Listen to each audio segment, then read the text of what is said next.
স্বামীকে মেনে চলতে পারে তিনটা কারণে। আল্লাহ রাসূল সাল্লাল্লাহু আলাইহি ওয়াসাল্লাম এই পদ্ধতি তিনি আমাদেরকে শিক্ষা দিয়েছেন।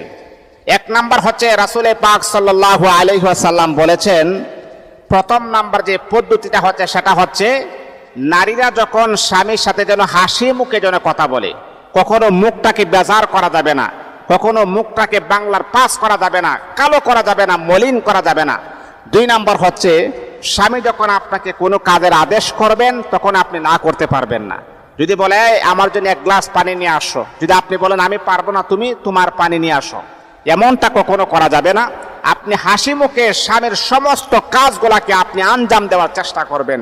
তিন নাম্বার হচ্ছে ওই সমস্ত স্ত্রীরা স্বামীর ঘরটাকে সুন্দরভাবে পরিপাটি করে রাখে, সুন্দরভাবে সাজিয়ে গুছিয়ে রাখে। দেখবেন আবর্জনা ময়লা যখন ঘরের ভিতরে থাকে মানুষের সেন্স কিন্তু ঠিক থাকে না, মানুষ